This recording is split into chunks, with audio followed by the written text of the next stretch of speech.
Welcome into NFL Kickoff Live. It's the best hour of football talk every single Friday. We'll go around the NFL, talk about every team and every game, and we'll get local insight you can't get anywhere else but right here at Locked On. I'm your host, Tanitra Batiste. Alongside me are Kyle Krabs and Jarvis Davis. Now, guys, the cray-cray, also known as Week 18 of the NFL season, is upon us.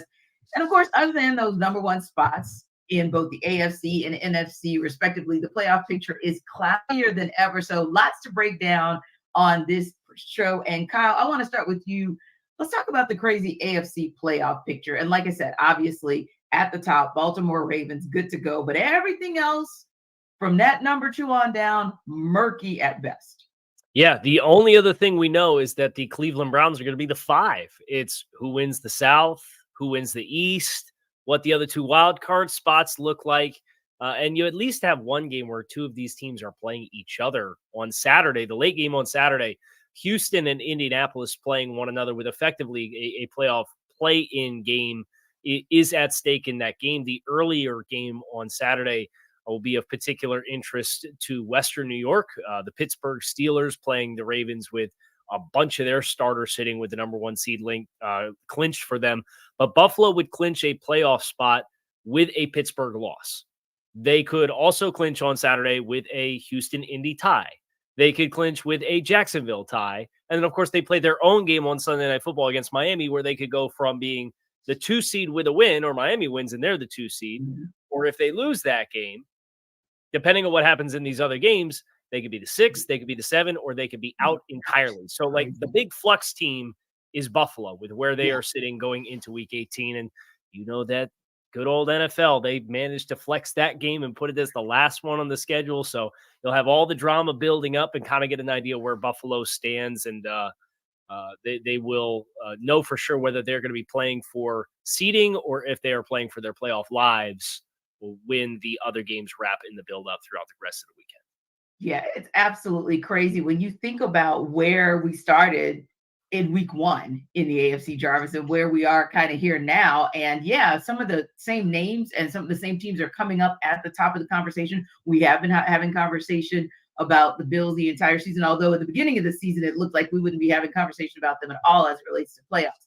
Dolphins still in the mix. We've been talking about them from day one. And obviously the Ravens, although I don't know that we expected them to necessarily be the number 1 seed, but many of these teams have been in that conversation, but we couldn't have imagined when we started the show in Week 1 that we'd be having this conversation about so many teams that are on so many different bubbles, like Kyle said, other than in the 1 spot and the 5 spot, this deep in the season. You know what? And the thing about it is, like, kind of like going through my prep and everything like that. I was just looking at the AFC. I'm just like, man, look at this AFC South, because nobody saw the Houston Texans doing what they've been able to do all year, and just seeing what DeMeco Ryans and CJ Stroud, obviously he was out for a little bit, but they kind of hit a little snag in towards the end of the season. But just overall, like that team is the type of team that you understand, like they're going to be, what this team is going to be for the next 10 years or 5 to 6 years, barring any catastrophic injury at the quarterback position. And I think if you staying in the division, you just look at what the Jacksonville Jaguars have been able to do or not being able to do going down the stretch, right? Because like they've just been losing games and just a lot of questions about Trevor Lawrence and whether or not he is the guy, because we've had those conversations, coming to the season, like, hey, this division is Jacksonville's to win. And we're coming down to the last game of the season saying, all right, who's going to win this division? So it's just so interesting. And then staying in that division, Indianapolis Colts, Anthony Richardson, the guy, the starter. And then you got Gardner Minshew and Shane Steichen and what he's been, not Shane Steichen, excuse me, what Gardner Minshew has been able to do as a backup and being able to stay in that conversations for the division is just, you can just talk about the type of coaching job that he's been able to do. And with the players that you have in place, I just think this AFC South has been really fascinating to watch all season, because we understood what it was coming in, but it hasn't worked out that way, and it's worked out in the favor for a couple teams that don't have teal and black in their uniforms.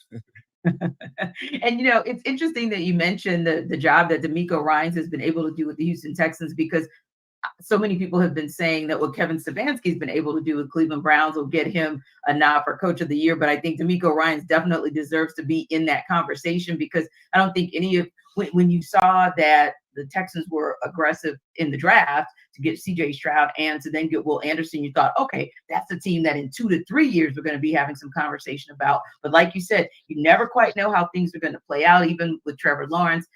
He's still listed as questionable right now. They haven't made a determination for sure on what's going to happen with him in the game this weekend. So that could be a pivotal kind of a do or die in how things kind of play out there. But, Kyle, another team that we talked about at the beginning of the season that maybe would have been that team that you would have thought would have been a foregone conclusion would be your Super Bowl champions. And yet Kansas City has been up and down around. You kind of don't know. And we'll talk a little bit more about the same version of them in the NFC South, in the NFC, and that in the Philadelphia Eagles in just a moment. But yeah, KC, you look at Kansas City Chiefs and kind of where they are and what's going to happen with them as far as how deep can they go in the playoffs? What does the playoff situation or postseason situation look like for them as they get deeper through this postseason? Yeah, how ironic is it that we've been on this show for 7 minutes already talking exclusively about the AFC playoff field. We haven't mentioned Kansas City, and when we started at the very beginning, I said, about the only other thing we know is Cleveland's a 5. Since Kansas City's clinched as the 3, like that's locked in as well. So we know that for sure. But it's, oh, by the way, defending Super Bowl champions. They have just been in such a rough spot offensively, and it's been really hard to watch for the better course of the past month to ask the question, when are they going to refine and recapture their rhythm?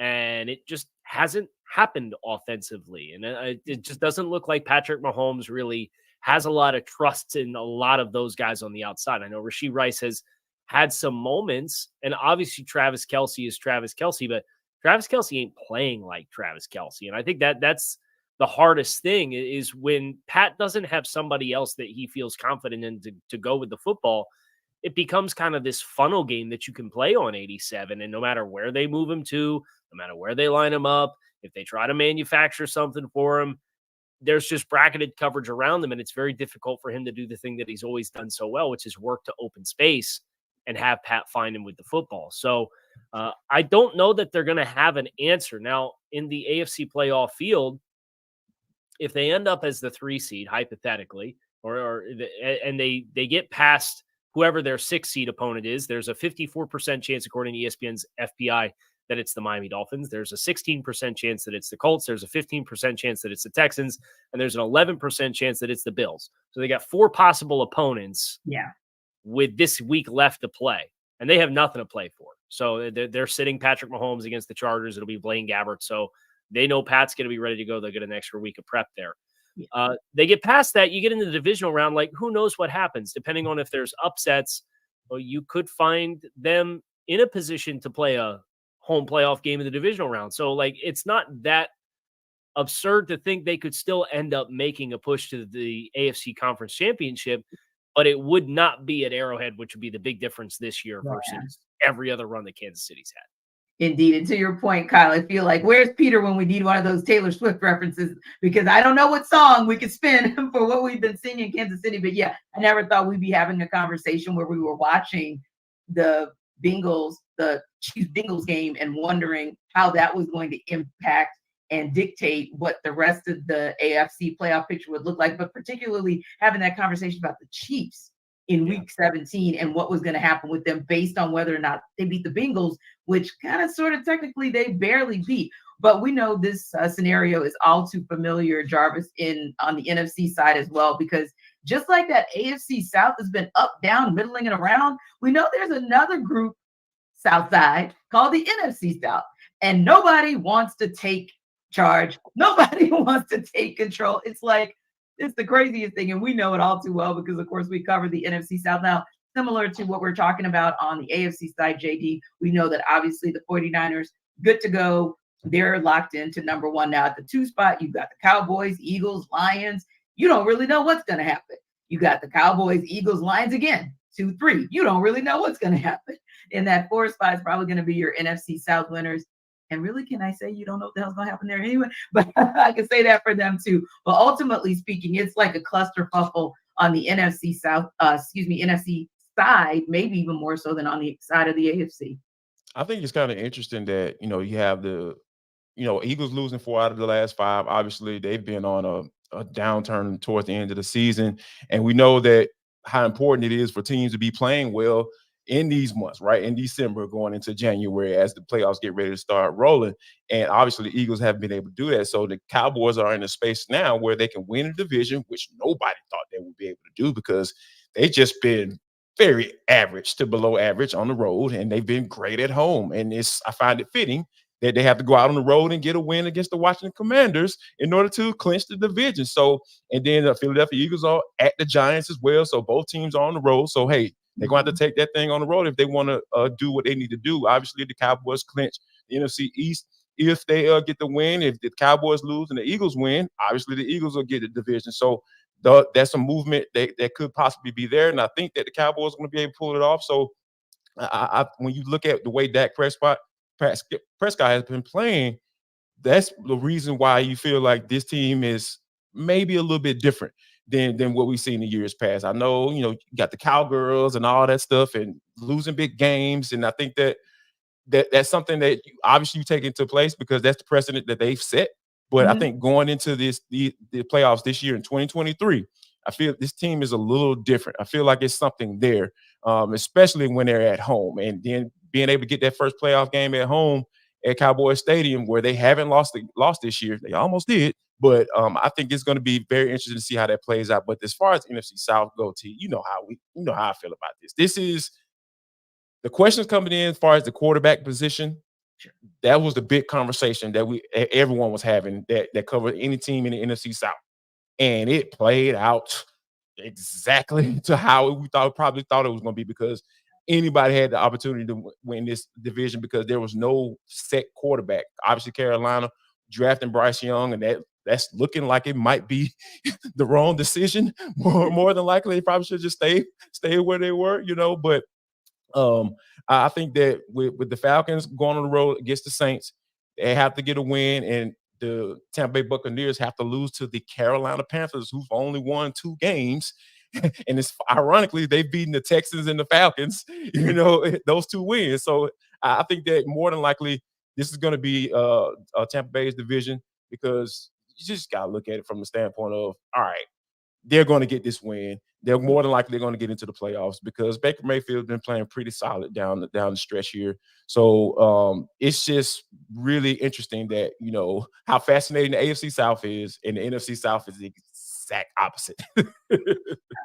Right. And AFC for all of the right reasons in their South division and the NFC not so much. And like you said, it really kind of is predicated on the quarterback play because we know, of course, that, Bryce Young is Bryce Young. The Panthers are who they are. Got good word out of Tampa, at least late this morning, that Baker Mayfield practiced. Looks like he's going to be a go come Sunday. And then you got Derek Carr, who's going to be a go for the Saints. Now it's a question about what's going to happen with the Falcons. Right now it's looking like it's going to be Taylor Heineke, but with Desmond Ridder waiting in the wings because that nagging ankle injury has really been it's been there for a couple of weeks now, really, honestly, since Taylor Heineke was inserted back into that starting position. But, another thing that I really like, Kyle, about what I'm seeing on that NFC side, when you talk about teams that are kind of exciting, intriguing, you kind of don't know what to do with them, but you're liking how they're trending in the backside of the season. That's the Los Angeles Rams. That might be the one team that nobody wants to face in these playoffs. Yeah, they got a lot of young upstart players, and that coaching staff has really taken this season, and they have gelled quite well, and they got the right guys healthy at the right time of year. And I look at the Green Bay Packers, too, as another team who is facing a win-and-in scenario to potentially get a 6 or the 7 seed here in the NFC side of things. And Jordan Love's thrown 1 pick in the last 7 games, and he is balling. He is throwing the ball all over the field. So those are 2 teams as wild cards where you think about, okay, somebody's going to draw the Detroit Lions. Somebody's going to draw the NFC East winner. If Philadelphia, if Dallas drops the ball and Philly ends up as the 2, are they playing at a level that inspires you with confidence that they are impervious to losing a game to either Green Bay or LA? No. I think there's a lot of intrigue for some of these wild card potential matchups because, as you said, T, the Rams and Packers are two teams that are playing really good football right now, and the Rams are locked in. It's just a matter of what their seeding is, and for Green Bay, you take care of business against the Bears, who you've had so much success against lately. You're going to be having your postseason ticket punched as well. Yeah, very intriguing. Yeah, you're absolutely right. I was watching Green Bay last week. Hadn't watched them play a game in a couple weeks, and I'm just impressed at how good they're looking and how they've progressed throughout the season from the last time I was able to watch them take the field. So yeah, some interesting stuff going on both sides in the playoff picture. And listen, it's almost time for us to talk about one that we have been waiting and kind of salivating for this entire week. Of course, that's the Buffalo Bills and the Miami Dolphins. We're going to get into it on the other side. But before we do, let's tap into what Jarvis has to say about LinkedIn.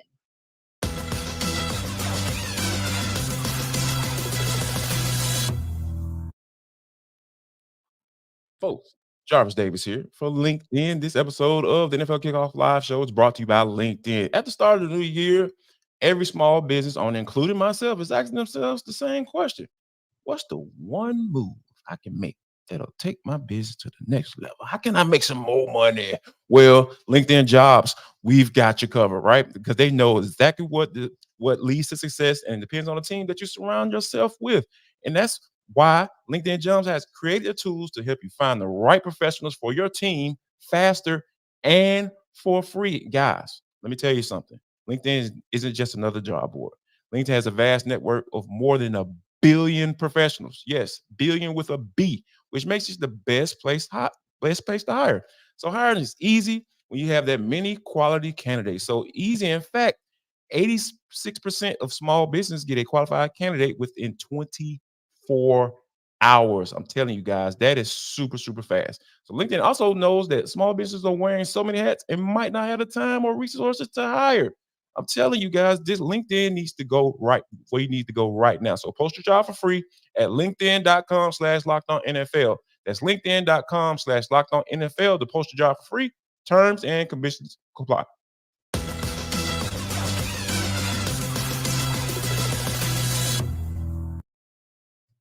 Guys, it's a big game for the Buffalo Bills, big game for the Miami Dolphins, and it is so big that our Locked On Bills host Joe Marino couldn't pick just one key to victory when he joined our guy Kyle in their Dolphins-Bills crossover.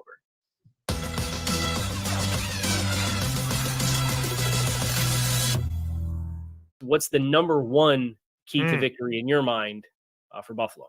I can't give you number one. I got three things down, Kyle Grass. Start with number one, and then we'll. I don't know if there's anyone that's more important than the other. Okay, all right, go ahead. The first thing I do have written down is defensive intensity. I think that a big reason why the Bills have been able to go on this 4-game win streak and be in this position is because of how their defense has played. And against the Chiefs, Cowboys, Chargers, and Patriots, they've allowed an average of 277 yards per game, 17.5 points per game, and have tallied 7 takeaways. And I've seen this defense come out and really have some tone-setting dynamics about it with just the urgency, how fast they're playing, how physical they're playing. And that's going to need to continue this week against the Miami Dolphins. And we all know how potent that offense is. And so that tone-setting nature that they've come out with lately has to show up against the Dolphins on the road. Number 2 is the red zone. When you're on offense, touchdowns, not field goals. When you're on defense, field goals, not touchdowns. And these are two pretty fascinating teams when it comes to the red zone. Both are terrific on offense. The Bills, number 2 in red zone touchdown percentage. Dolphins, number 3 in red zone touchdown percentage on offense. Defensively, neither team's been very good. The Bills, 20th in red zone defense. The Dolphins are 30th in red zone defense. And so who can make those trips to the red zone end in 3 versus ending in 6? I think that's going to be a deciding factor is success in the red zone for both teams. And then turnovers. Turnovers are pretty much the story of almost every NFL game, whether you can take care of the football, whether you can take away the football. I mean, the Bills, they're +3 in takeaways against New England last week, 4 total takeaways.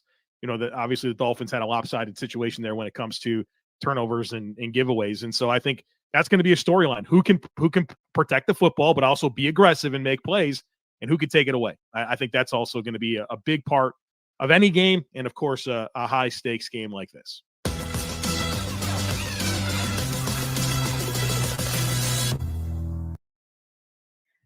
So, Casey, it sounds like to me you could make the argument that these are two very evenly matched teams, right? And Joe is kind of he couldn't come up with just that one key, right? That key to the win. But what would you say? Kind of want to get your reaction first of all to what Joe had to say, and then I want to ask you a little bit about some things of going from point A to point B. But first, your reaction. I've been doing podcasting with Joe for about 8 years, and one thing I know for certain is Joe, if you ask him for one thing, he's never going to give you one thing. So I'm glad he didn't disappoint and didn't just double dip, which is the patented Joe Marino move. He triple dipped. Yeah. You would think these teams are fairly closely matched, but the recent history of these two teams suggests that it's anything but. The Bills have had nothing but rousing success against Buffalo just about every time they played them. Miami did beat them at home last year in the first year of Mike McDaniel, so that's notable. And both teams are very different, including from a coaching perspective from the last time they played in Week 4. The Bills fired their offensive coordinator in Joe Brady. The Dolphins, with the install of Vic Fangio's defense, those players have talked a little bit more about how much better they conceptually grasp it, although they didn't necessarily play like it when they played last in Week 17 against Baltimore, because they gave up a huge spot in that game defensively as well. So I think Joe's discussion points about the Bills defense are the biggest thing, because the talking point with Buffalo in the midst of their midseason struggles was the losses that they had incurred this season in Daquan Jones and Matt Milano and Tre'Davious White. Like, those are big time losses. Well, they trade for Rasul Douglas at the trade deadline, who's probably been a better player than Trey White's been the last 2 years, just being honest about like where Trey White's at in his career. Mm-hmm. Terrell Bernard has been playing lights out in the middle of that defense, and they got Daquan Jones back last week. So they very suddenly, in the midst of this stretch of kind of stabilizing their play defensively, I think that's the thing that Buffalo is probably most excited about hanging their hat on, is they've got that mojo back on that side of the ball. So whether you want to call it defensive intensity or red zone defense or whatever else, just the fact that they survived what was some kind of foundational injuries to that side of the football and are now out the other side of it and playing like it, I think is the thing that makes them such a dangerous team. And it's interesting that you say that, Casey, because I was thinking about that as well, kind of looking at those two teams and where they were when they played back at the beginning of October and where each of those teams is now. And kind of, it feels like, and this just feels like, not necessarily all of the statistics will prove it, but it feels like the Bills are just kind of that team that's kind of surging and kind of going in the right direction and have had maybe fewer bumps and bruises, maybe on the backside of that first meeting. Yeah, I think Buffalo took their lumps midseason, and I think Miami, even though they were churning, they were getting players back as they were simultaneously losing other players with injuries. Mm-hmm. And the last month or so, it's really mounted for Miami, where if you looked at like the top 12 players on the depth chart of each side of the ball for Miami, up until about week 13, they had a minimum of 18 of those 24 players, so starters plus a few key extra rotational guys. 18 out of 24 they'd had available to them. The last 3 weeks or so, that number's gotten as low as 14 and 15. So they've lost other meaningful pieces. Now, if you want to put the injury lens on for Miami and look for some optimism, right guard Robert Hunt is going to play. I'll say that. He's going to play. And they haven't had more than 2 of their original starters on the offensive line since they played the Commanders back in like week 12. Mm-hmm. So they've been playing with 3 backups on the offensive line. You get a starter back on the offensive line. Jalen Waddle practiced today. Raheem Mostert practiced today. They have an opportunity. They're getting Jerome Baker back from injured reserve. He's practiced now 2 days. It sounds like he's going to be a go, and that's going to help them on the second level of the defense. So Miami, you've seen the injuries mount at the wrong time, but they are looking at the perspective of getting some of these other players back. So if you want to know how Miami can kind of even that momentum out, those guys getting back on the field is their best chance to do that. Indeed. And would you agree, Jarvis? Because those are some big pieces to the puzzle. Sometimes we don't think, we kind of look at the final score. We may look at it and say, oh, wow, 56-19, they got blown out by the Ravens. Or you may look at it and say, Tennessee Titans, a shocking 28-27 loss. The Dolphins, especially at that time when they were rolling, because they'd had 3 quality wins in a row. But when you look at the potential of getting a Waddle back or Mostert, do you think that's going to be enough to put them in position to get this win? I think it'll be enough to put them in a position to get the win. But like I go back to what I was saying earlier, is like just how teams have been playing down the stretch, right? Because you talk about what the way the Buffalo Bills have magically discovered James Cook. Like, oh yeah, Ken Dorsey, get up out of here. Oh, oh, Joe Brady. We got a run game. Hey, let's use this guy. Let's use this. Where did he go to school? Georgia Bulldogs. RBU, Yeah, let's use this guy. Yeah, let's use him. Let's figure out what let's send the offense around him and let Josh Allen play off of that, right? So you don't have to be Superman every game. So I think that just the way they've been playing the Buffalo Bills, that is, I just really feel like it just goes back to what I've been saying. Like, I understand the whole passing game is cute and everything is centered around the quarterback. I get it. But when you're talking about going into the playoffs and going on a run and playing and taking it on the road, whether you're on the road or at home, in the element, running the ball and playing defense is going to win you games. So I think that, when you have Buffalo playing the way they've been playing down the stretch in a 4-game winning streak and everything, they discovered, that they have a weapon, a guy they can count on to give them 20 times a game and not have to worry about a guy, his durability, because he's only been in the league for 2 years. This is his second sophomore season. So, like, those are some of the things that I take a look at when you talking about going into divisional matchups, and then. But the only thing that kind of having me a little reserved, Kyle, is the fact that, hey, Miami is at home and they've been really good at home. So those are some of the things that I'll take a look at. But I think it all boils down to, hey, who's going to be able to continue to establish themselves. And I think Buffalo has a little bit more momentum as far as that going into this game right here. Yeah. Just one other thing, Tanitra. I think this is a big James Cook and Dalton Kincaid spot. Traditionally, Josh Allen, he puts up like everybody else's best career single game numbers every time he plays the Dolphins. That's what he ends up doing. Like he just rings up touchdowns and yards like nobody's business. But he's really banged up. And obviously they've needed him, and kind of the evolution of this offense with Joe Brady has called upon a little bit more of the quarterback run game. He has a stinger in his left shoulder. He hit his hand off a throwing helmet and has a sprained digit in the middle digit of his middle finger on his throwing hand that he hit off the helmet. And he's been dealing with a right shoulder injury too. So it's for me, it is James Cook, and then obviously Stephon Diggs is such a big presence historically within this group of the Bills. He's been so quiet. Dalton Kincaid has been the second most targeted player on this team offensively, and that's where you get into, I think, where Baltimore really took advantage of Miami's defense last week was throwing the ball to the backside of the backfield, and Isaiah Likely the tight end. So I think Buffalo's big matchups for them to win in this game are going to be James Cook and Dalton Kincaid, as compared to the traditional Josh Allen, Stephon Diggs show that they are so historically forced you to expect when they play the Dolphins. Yeah, and that kind of goes into my X Factor question, Kyle, that I was going to ask you guys before we go to break. Jarvis, other than the obvious, which we talked about, and we haven't really even talked about Tua in this conversation, but we'll throw him in for the purposes of the X Factor question I have for you guys. Taking out the main players of Josh Allen, a Tua, and even the running backs, give me an X Factor in this game that'll help the Dolphins to get the win. Wow.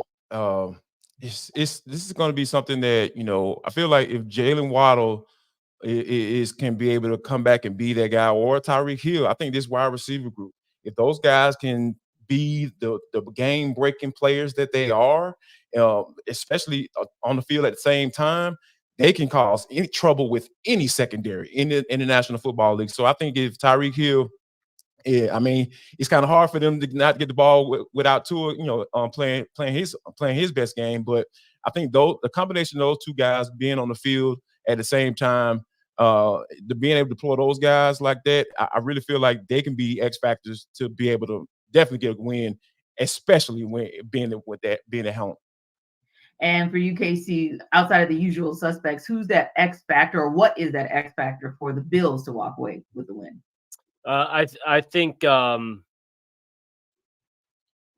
Dalton Kincaid and Dawson Knox are two players. I know I mentioned Dalton Kincaid already, but the tight end room in general, whether Buffalo wants to get success on the ground, their matchup against the edges of the Dolphins defense, which is now without Bradley Chubb and Andrew Van Ginkel, is a big challenge for Miami. And Emmanuel Ogbah is going to step into that role. He was a healthy and active last week, but he got a big contract. And, the past couple of seasons prior to 2022, he had 9 sacks apiece for the Dolphins defense, and he's got 5.5 this year. So his presence on the edge in the run game, Buffalo likes to run a lot of power, where they'll get the offensive tackle pulling off the backside and kind of flip the formational strength on you. And that puts some pressure on the tight ends to kind of get seals or to get up on the second level and block linebackers. I think their ability to execute that will really dictate Buffalo's success on the run game, because I do think even though Miami's banged up defensively, Buffalo can't come into this game and throw the ball all over the field, no matter how much they maybe would want to kind of get that rhythm going in the passing game. They have to continue the formula that they've had the past month, which is running the ball. And now, as we prepare you for the NFL week with Sell Me Why, here's Jarvis back to sell you on BetterHelp.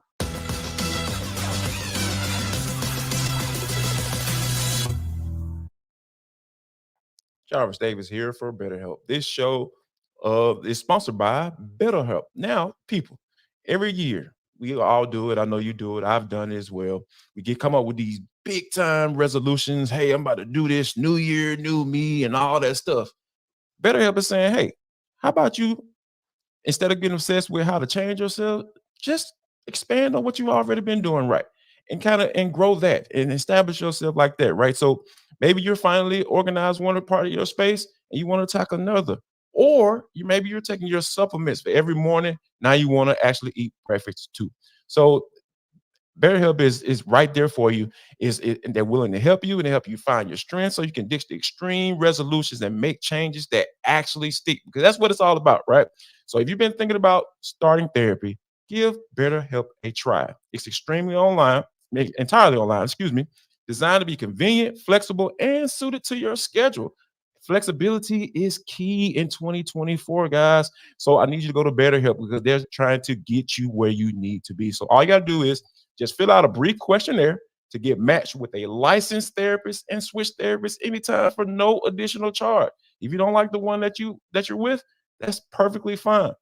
We're going to help you find the one that's the perfect match for you. So celebrate the progress you already made and visit betterhelp.com/lockedon. That's betterhelp.com/lockedon today to get 10% off your first month. Savings all around the place for 2024. That's BetterHelp, HELP.com/lockedon, LOCKEDON.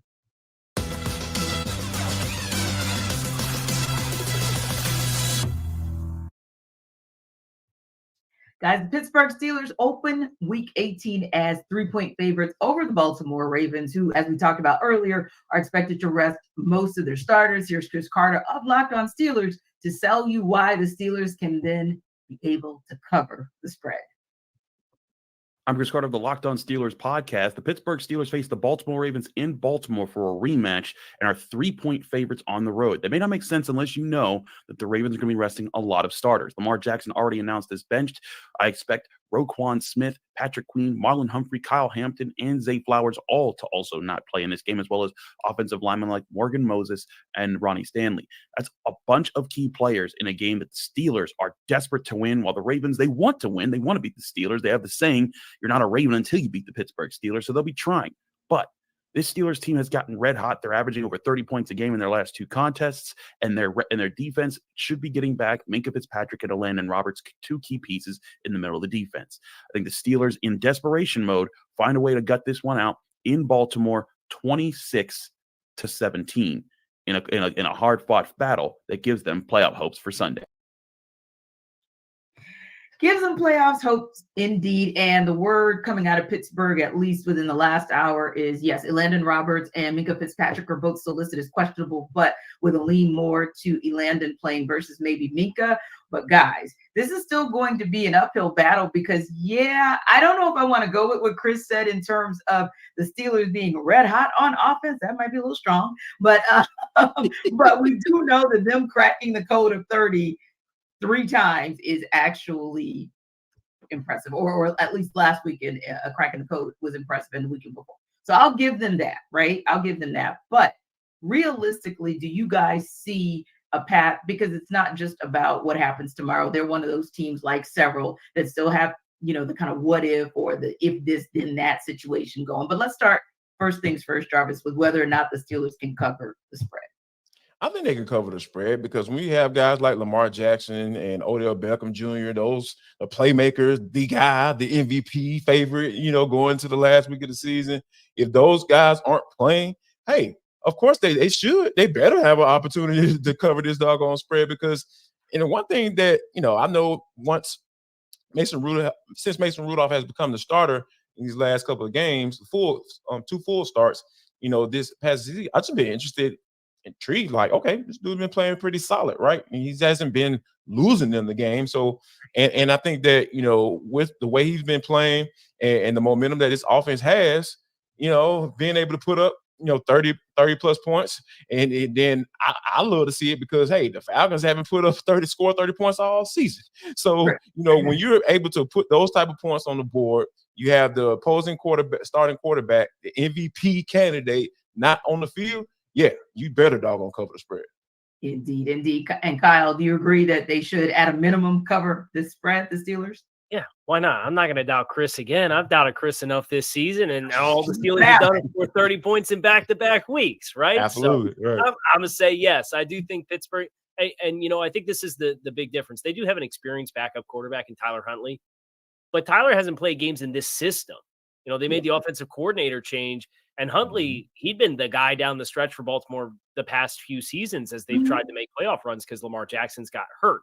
Yep. But that was with the old offensive system as compared to Todd Monken's system. So I think the lack of game reps plus the guys that are sitting, I think it does set it up favorably for Baltimore to maybe be a little bit more clunky than you would expect offensively. And I think that's enough for Pittsburgh since they found a little bit of juice offensively to score enough points to win the game. Yeah, Mason with the mojo. Like, I can't believe I'm saying that because, like Jarvis said, I've been sitting back kind of the entire season going, when is this offense going to wake up? And with the shift of, moving on from Matt Canada, and then you try to, I don't know, the Mitch Trubisky experiment, they just were determined to make that work once Kenny Pickett went down in the concussion protocol and just, being dinged up himself this entire season. It seemed like something to where we absolutely had to get to the point of no return to say, okay, Mason Rudolph, let's give you a try. But it's working so far. And yes, in the absence of so many of the Ravens starters, even with who the Steelers may be without on defense, it should work out for them as well. Now, another intriguing matchup this weekend is the Indianapolis Colts in Houston, Texas. We talked a lot about this matchup and even what's going on with the AFC South overall. And we know these teams are playing for a chance to win the AFC South itself. Now, the Jaguars lose, the winner of this game will win the division. The Colts are actually 1.5-point home underdogs in the game. So Jake Arthur of Locked On Colts is here to tell us why the Colts can cover in the game. It's a big one this weekend. What's up, everybody? This is Jake Arthur from Locked On Colts. And we've got Colts Texans on Saturday night, national TV. And by all accounts, this is a pick 'em. Texans are 1.5-point favorites. Everyone I've talked to expects this to be a very close game as well. Personally, I foresee about a 23-20 Colts win, last team with the ball type of situation, maybe a field goal in the final minute or so. But there's a lot riding on this one. The Colts did win handily back in week 2, but both these teams are drastically different now than they were at the time. And for a game of such magnitude, it's kind of new territory for both of these teams. Both do have a good mix of young and veteran talent. But just last year, these teams faced off in week 18 at Lucas Oil Stadium, and it was for draft position in the top 5. Now, the winner of this goes on into the playoffs. So somewhat uncharted territory for a lot of the players that are going to be out on the field here. What I think the difference is going to be is trench play. For the Colts, they do have a handful of players, especially on the offensive line, that are questionable. But a lot of these guys look like they're going to be trending the right way and that they may be banged up, but a lot of these guys will play.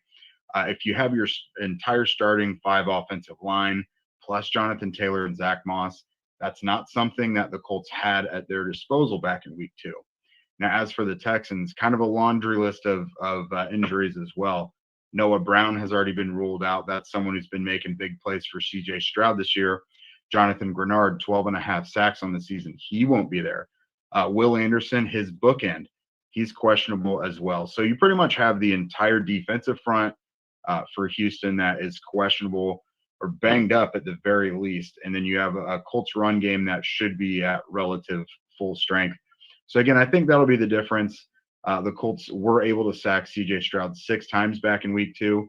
Well, I don't think they're going to duplicate that number. I do expect them to at least get to him a few times, hopefully make life uncomfortable for him if you're a Colts fan. So that's how I see it. Close game. Colts bringing it home. Thanks. So KC, first and foremost, as Jake said, we know that these teams are so intriguing because you look at them and it's 3-13-1, 4-12-1 from last season. And now all of a sudden we're having this conversation about the Colts and the Texans having an opportunity to win the division and get into the playoffs. It's crazy how that year over year, and we'll talk about that a little bit later as well. But first things first, do they cover the spread? Yeah, impressive journey for the AFC South. Maybe both you guys cover yours, but that's what happens when you play four games against the NFC South in your schedule. All of a sudden, things soften up a little. Find some more wins. I want to pick Houston to win the game. I think Houston has some better dynamics at play, but Indy's just kind of been like. Last year, Joe Marino and I on NFL Scouting referred to the Minnesota Vikings as the purple cockroaches, where you just couldn't kill them, right? Like there were all these games where they're down, and you thought like, okay, they're backed in the corner. I'll put my foot on them, and boom. And then they have the biggest comeback in NFL history, and they turn the ball over on the 1 yard line against the Bills, and the Bills fumble the ball when they're trying to run out the clock, and Minnesota comes back and wins that game. And just all of these improbable games, and it hasn't been that extreme with Indianapolis, but they feel like that team this year that you keep being ready to write them off, and they keep finding ways to win football games. So I think I do like Indy to win the game. I view it as generally a coin toss game. I think if you played it 10 times, the Texans would probably win more out of the 10, but it just feels like with the way that their individual seasons have trended, that Indy is in a position to win this football game, just kind of off a gut feeling. And it'll be interesting to watch the AFC South divisional implications. It just came through on the timeline that Jacksonville will face Ryan Tannehill and not Will Levis on Sunday. So, the winner of this game needs Jacksonville to lose to win the division. You'll kind of have that mystery and intrigue going in. I don't know if a veteran quarterback being the team playing Jacksonville is a good thing or a bad thing. And Ryan Tannehill's thrown 1 touchdown pass his last 136 attempts, so probably not a good thing. But nevertheless, this is still a playoff win and in type scenario. So I think I like the Colts, but don't ask me to put a lot of confidence points on it. Yeah, JD, it sounds like KC is kind of thinking there might be some Minshew magic that goes down this particular weekend. What are your thoughts first and foremost on covering the spread? To be honest with you, I don't think they're going to cover it because, I like when you used to have like pick'em games. I like to look at the quarterbacks, right?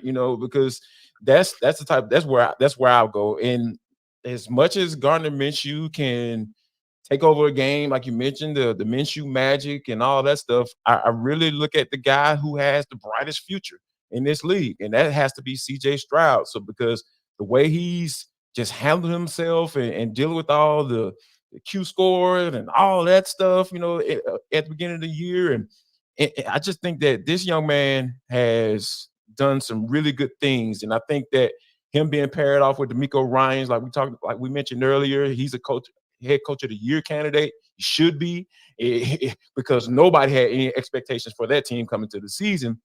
So I really feel like this is a game where I feel CJ Stroud is going to put on that cape and say, you know what, I'm here, NFL. I need y'all to take a look at me because I'm here and I'm not going anywhere. And I feel like the Colts won't cover the spread because of that.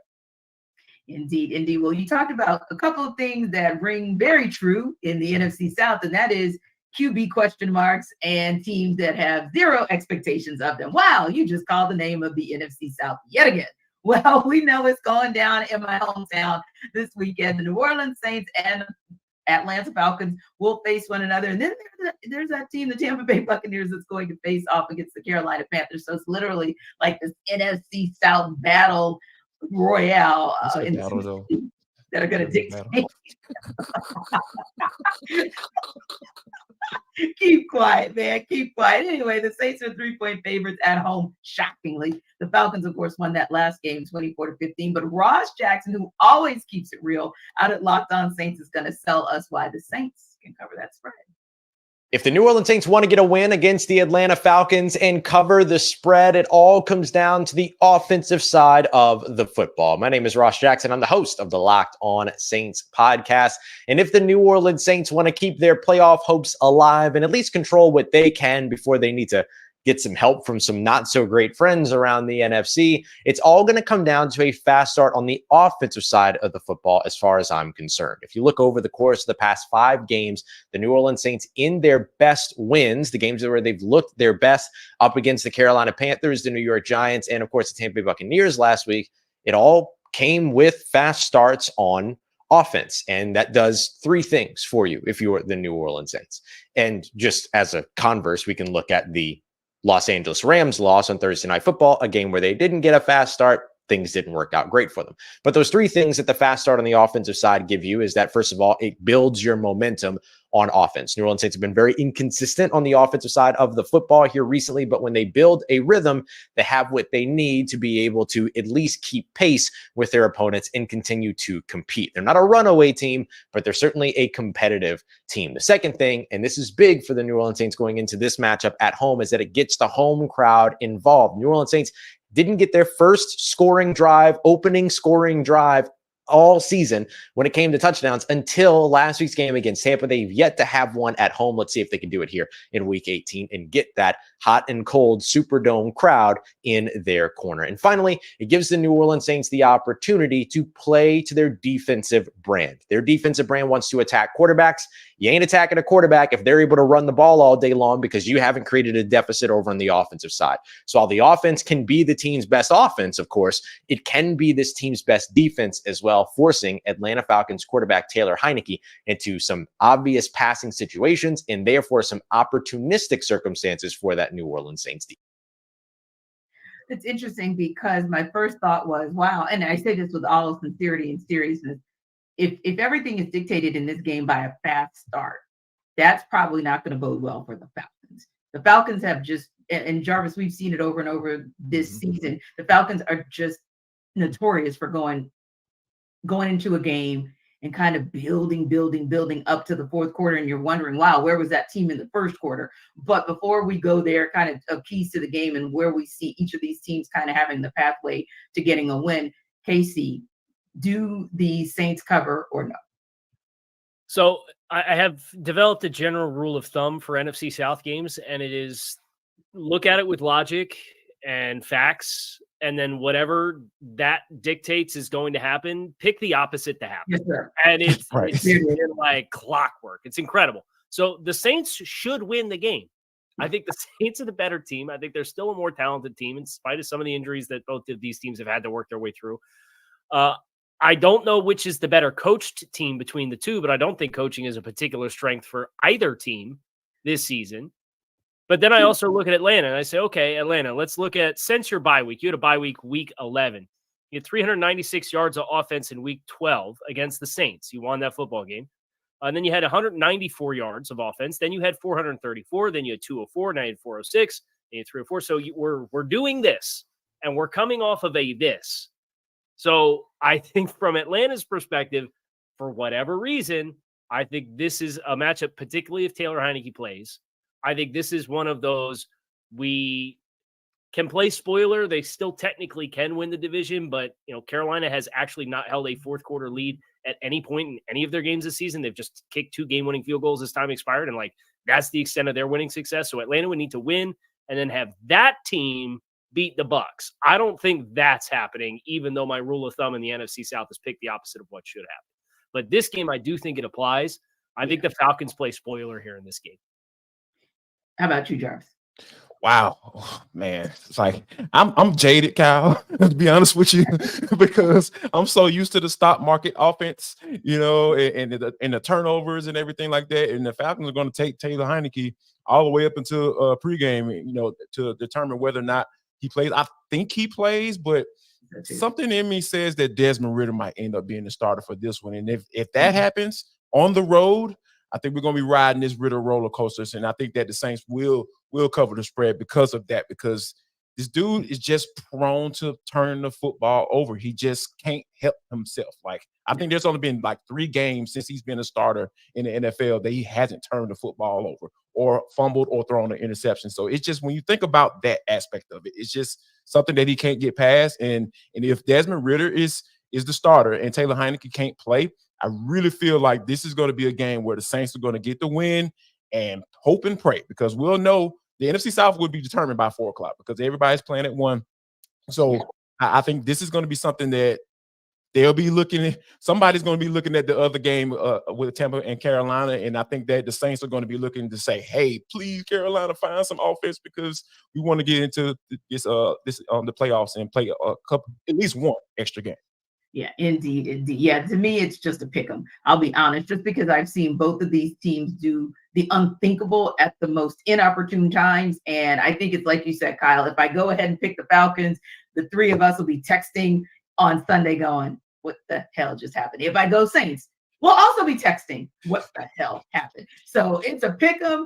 Goodness knows that we're going to be right there, locked and loaded to see what in the world we're going to see come Sunday. But we're going to talk about a few more awards that NFL Kickoff Live is going to give out as we wrap up today's show. But before we do that, Jarvis is going to tell you once again why you should check out LinkedIn.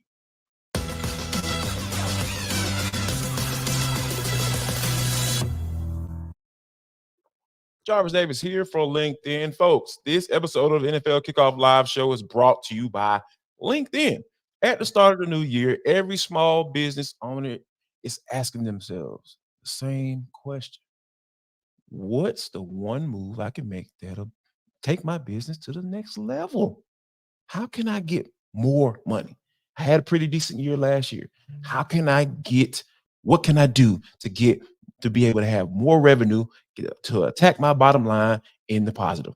Well, LinkedIn Jobs has the answer for you.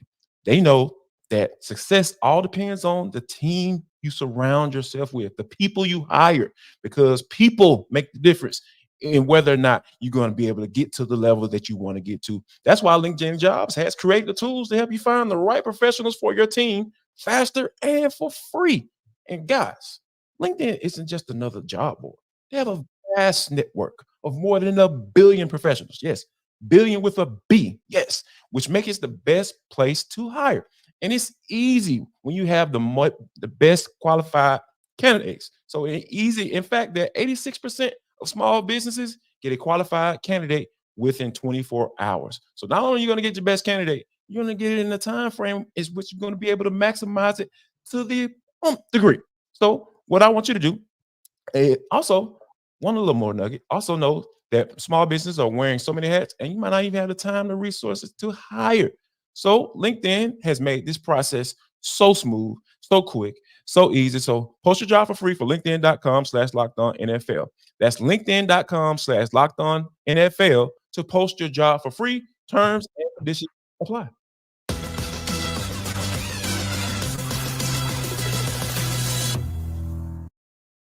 And Jarvis, you were so generous to tell people about LinkedIn, because there's some coaches that maybe at 401, 417, or 425 on Sunday may actually need to really use LinkedIn. Now, that said, there's some guys who are on the other side that won't need LinkedIn at all. I digress. I know. A little petty tea right now coming up on a Friday. It's fun in our last show of our season, man. We're going out with a bang. But listen, there are some coaches who actually have done a bang-up job, no pun intended, this season. And I wanted to get you guys' take on that. We kind of teased it a little bit earlier. I kind of know where you guys are thinking. But real quick, tell me who, Kyle, your coach of the year would be for this season. I think you have to look at what they went through all season long and pick Kevin Stefanski with the Cleveland Browns. They're starting their 5th starting quarterback of the season in week 18. And granted, they're 11-5 and they clinch, but they're also 11-5 with a quarterback going to Deshaun Watson, and then rookie DTR, and then PJ Walker, and then Joe Flacco comes in off the couch and throws for 300 for 4 straight games. It's incredible what the lack of continuity at that position, in addition to a bunch of other injuries that they have incurred at a bunch of other spots between Nick Chubb. I think they're on like their 4th and 5th offensive tackles this season. Yes. Their interior defensive line's taking some, like they are really banged up. And that defense with Jim Schwartz has been outstanding. He's been one of the best assistants in football this year as well. I have to go with Kevin Stefanski just because I know there was some expectation for the Browns to be in this general area, but the path that they took to get there is the most impressive coaching job this season in my mind. Yeah, and the first team in NFL history to go through 4 quarterbacks and make the playoffs. So yeah, bang up job that Kevin Stefanski has done. How about you, JD? I mean, I've talked about it pretty much. I feel like a whole show, so it has to be D'Amico Ryans for me. But I got to give some credit to Shane Steichen, the head coach of the Indianapolis Colts, because when you're drafting a rookie quarterback and you're saying that, hey, that guy's going to be your starter, and you have a viable backup in Gardner Minshew, and hey, you can go the old school route and say, you know what, this is the guy that is going to be our starter, and Anthony Richards is going to learn. We're going to bring him along slowly and all that good stuff. But when you name him the starter, you're thinking that you're going to take your lumps and go through the season. And then those plans get kind of stifled a little bit, right? He's out for the season. And then you go with your backup quarterback. And then now you find yourself in week 18 playing for an opportunity to win the AFC South when nobody expected it. I just think you have to he has to be highlighted, right? I don't think he's going to win the Coach of the Year, but he has to be at least in the conversation saying, you know what? We understand what the expectations were coming into the season, and you've exceeded those. So you should at least be in this conversation for Coach of the Year. Yeah, and sometimes, and I'm going to just throw this one out there because sometimes I feel like we do, and we're supposed to look at the coach who's been able to take his team beyond adversity to get to the positions where D'Amico Ryan, Shane Steichen have brought their teams, and Kevin Stefanski have brought their teams respectively. But I feel like John Harbaugh might just be the most unsung head coach, almost like a Mike Tomlin, guys who've never won that Coach of the Year award, but they come and they bring their team to the table, and they still get them to the top because there are still teams with just as much experience, just as much depth, just as much talent. But the success that John Harbaugh has, I think sometimes we take it for granted. So I just wanted to kind of throw him out there as somebody who, even with me being a Steelers fan, I've always had a lot of respect and appreciation for what he's been able to do with the Ravens. Now, I want to ask you guys as well, the MVP race seemed to have locked itself up pretty much 2 weeks ago, but do you guys feel like there's any way that Lamar Jackson, I'll say it that way, does not get that MVP? I don't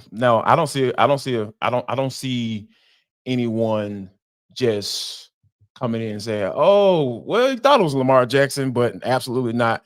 We're gonna give it to filling other quarterback." But it's just the way he's just been mowing down playoff contenders and teams that everybody's expecting to be in the conversations in January and going into February.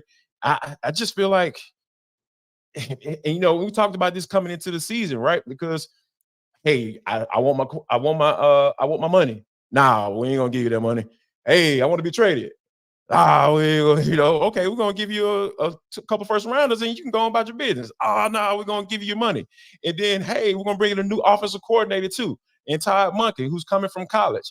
And we know how that transition can be from time to time. But Todd Monken is basically coached himself into being a big time head coaching candidate. So when you think about all those factors that I just laid out, and for him to be playing like he is down the stretch when it's the most of importance right now, I just feel like there's no one that's been playing better than Lamar Jackson down the stretch. And for that reason, I really feel like there shouldn't be anybody else in the conversation.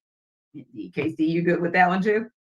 Yeah, I kind of am hoping to get like a thank you card or something as the Locked On Dolphins host for Lamar, having that be the exclamation point on his season against Miami. Last 2 weeks, they played the 1 seed in the NFC, and they beat them by 2 touchdowns. And then they played the team that's been slated as the 2 seed for the last 2 months in the AFC, and they beat them by 5 touchdowns. So it's just been an incredible exclamation point for the best team in football. And Lamar taking this evolution with the opportunity that he's had with how they've changed their offense, I think is absolutely the deserving winner for the MVP this year.